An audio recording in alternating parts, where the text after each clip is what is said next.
Ladies and gentlemen, I am not a happy camper right now. I'm extremely upset, perturbed. You see, a couple days ago, I accidentally rear-ended a guy. It wasn't a big wreck. I barely tapped him. Okay? No damage whatsoever to my car. Barely bent his rear bumper. And he was an older gentleman. He wanted to call the police, file a police report, get an ambulance to come check him out. He was worried about all this stuff. So we took care of all that stuff. And in the course of speaking with the state trooper, whom, by the way, when the state trooper shows up, the first thing I do is hand him my driver's license, registration, proof of insurance, and my concealed weapons permit. I highly recommend you do it that way. He starts looking through them, looks at the concealed weapons permit, looks at me and says, "Are you carrying a firearm right now?" I said, "Yes, officer, I am." He said, "Where is it?" I said, "It's on my hip." He said, "Well, let's just make sure it stays there and we'll be okay." Okay, fine with me. Sorry for that little tangent. Anyway, I hate to be the bearer of bad news, but the terrorists have won. We are a nation living in fear to the point where we make our everyday lives miserable. I mean, people right now are in airports getting their genitalia felt up by strangers because of what terrorists have done. And today's absolute lunacy. I mean, I was trying to think. It's like ludicrous. Is it ludicrosity? I don't know. I don't know what the word would be. Ludicrity. I don't know what the word. Whatever it is, it was ludicrous. So through the course of the conversation with the trooper, he tells me. He says, "Well, I see. Your driver's license says that you're from Huntington, West Virginia. What brings you up this way?" I'm like, "Well, actually, I moved a few months ago." And he says, "Well, I should write you a ticket for this. I won't, because I understand how it can happen, but you only have 30 days to change your address to your current physical address." So he said, "I won't write you a ticket, but I need you to promise me that before you take care of your ticket for failure to maintain control of your vehicle, that you will take care of this driver's license." "Not a problem. I'll do it." So I call the DMV to find out what I need, and I am informed that I need to bring a birth certificate, my old driver's license, my birth certificate, my social security card, and 2 bills with my physical address on them. I said, "Well, all my bills, I don't get very many paper bills, and the ones I do get come to a P.O. box. They don't have my physical address listed." And they said, "Well, you'll have to go online, and if you have online bills, you'll have to go print them out." So I printed out, I won't show them to you because it has personal information on it, but Dish Network bill and telephone company bill. Printed both those out with my physical addresses on them. I got my social security card. I got my birth certificate, the original birth certificate, with my footprints on the back and my parents' fingerprints on the back, thumbprints, whatever it is, thumbprints. Official, with the seal from the hospital. I got all this stuff together, and I went in there today to speak with them. And I get to the counter, and I'm proud. I'm ready to go. I'm like, "Look, it's a pain. Sure, it's a pain. But hey, I've got everything that I need." So I give her she says, "I need your driver's license, I need your birth certificate, social security card, 2 bills. I break all the stuff out and lay it down. And she looks at my birth certificate and says, "Oh, is that the only birth certificate you have?" I'm just like, thinking to myself, like, who carries around 5 birth certificates with them? Of course it's the only birth certificate I have. It's the original one from the day I was born, 8:13 p.m., Sunday, the 10th of March, 1985. Issued to my parents as my birth certificate. Signed by the attending physician and the administrator. You know what she tells me? That's the wrong birth certificate. I said, "How can it be the wrong birth certificate? It's the one that was issued to me when I was born." And she says, "Well, sir, we need a birth certificate that's issued by the government, so you'll have to go to the courthouse and get it." Well, now I'm thinking, holy crap, dude. If getting a new driver's license requires me to bring in 3 forms of a birth certificate, a social security card, and a driver's license proving I am who I say I am, and 2 bills with a physical address on them proving where I live, what godforsaken, hellacious nightmare okay, nightmare is getting the official birth certificate from the courthouse going to be. Like, it's got to be off the wall. I'll probably have to take in my birth certificate from the hospital and my social security card and my driver's license and all this stuff. I have to give blood, have my parents come in, give blood samples, DNA tests, proving that I am, in fact, their child and was born here in West Virginia where I say I was born. They'll have to find the attending physician from my birth, get them to come in and tell, swear up and down, that's his birthmark on his shoulder. This is, in fact, Tyler Wilkins. I mean, what's this process going to entail? So I call the magistrate. I call the the courthouse, the records keeper, whatever the office is. I call them. And I say, look, guys, I'm trying to get my license renewed,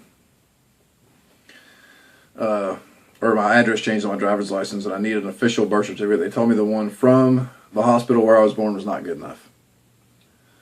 And they said, oh, okay, we understand. So we're about to close today, and we're closed on Monday, so I have to come back on Tuesday. I said, that's fine. I just need to know what I need to bring. They said, oh, you don't bring anything. I said, excuse me? So you don't bring anything. You just come and tell us who you are and fill out a form, and we get your birth certificate typed up and printed off for you, and then you can just take that in. Wait a minute. So you're telling me that the piece, it's not even paper, it's cardboard.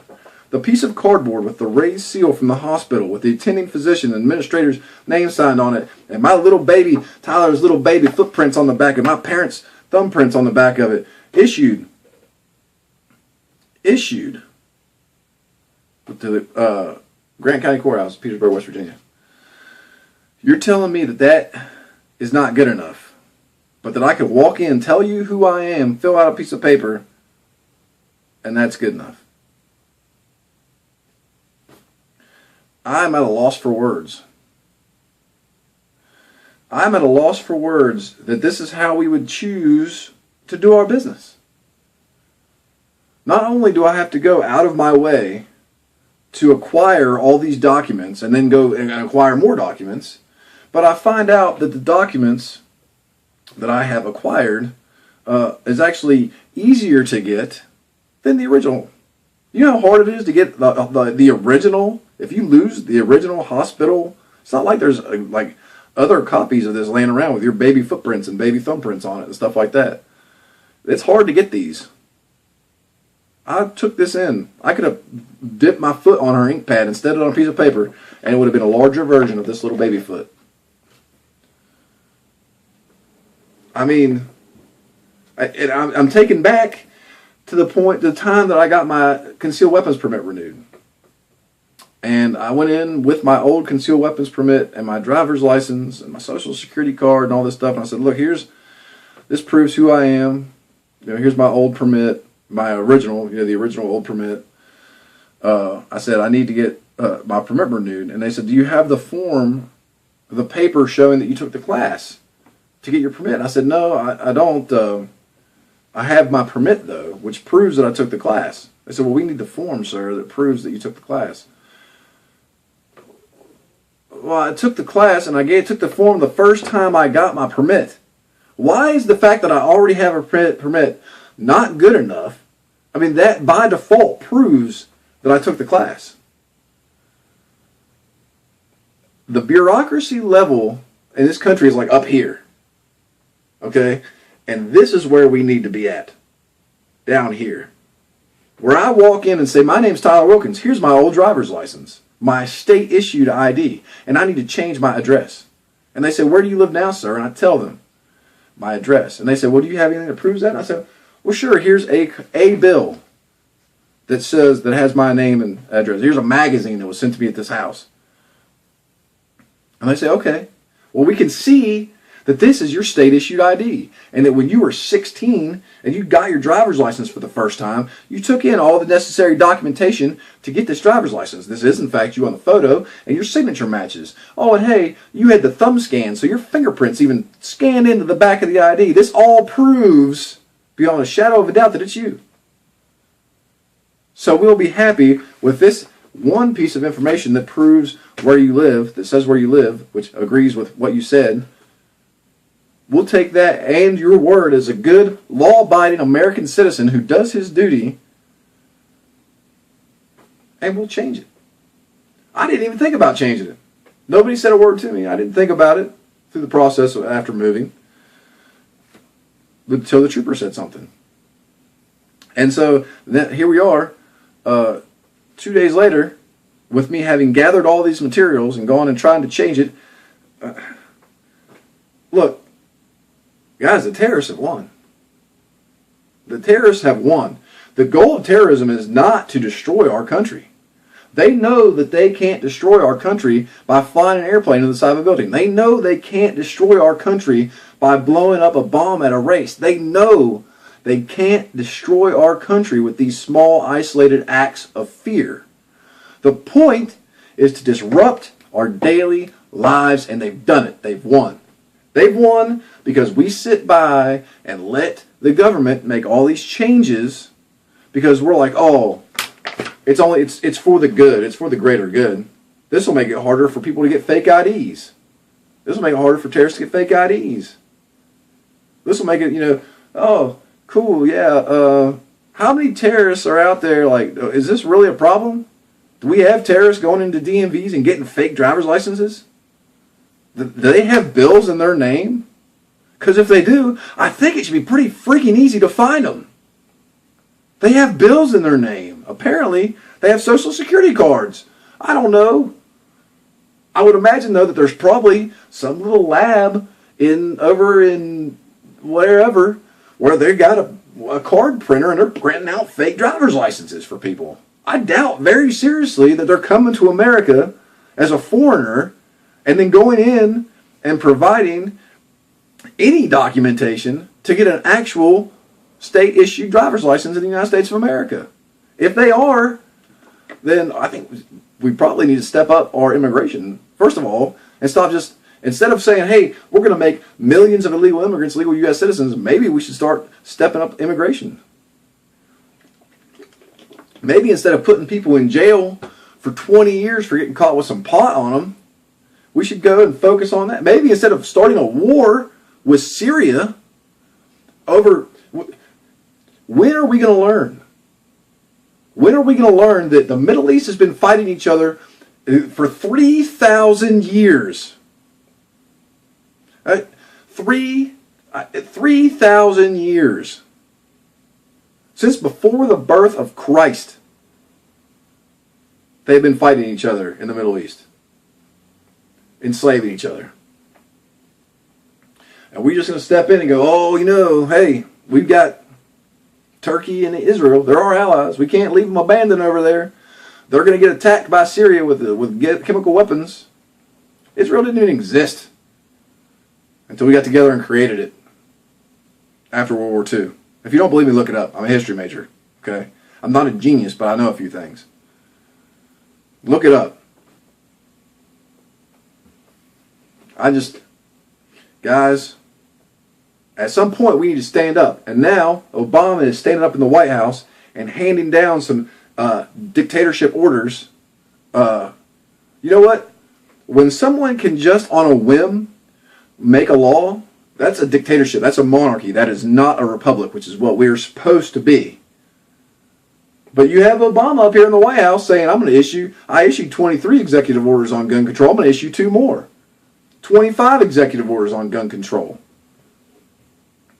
If Obama wanted to executive order tomorrow, hey, nobody's allowed to wear blue shoes from now on. Sorry. Hey, guess what? Nobody's allowed to eat the Big Mac anymore but me. I get exclusive Big Mac access. How ludicrous does that sound? Well, guess what? As a gun owner, the fact that he can just say, hey, no private entity is allowed to import any arms or ammunition that were exported by the United States to other countries except for the United States itself and selected entities it allows. You know what that sounds like? It sounds stupid. It sounds like a king making a decree. It doesn't sound like anything that was put before the American people, the representatives of the American people in the Senate or the House of Republicans for a vote. And frankly, this whole situation has now escalated to the fact where I'm mad about it all.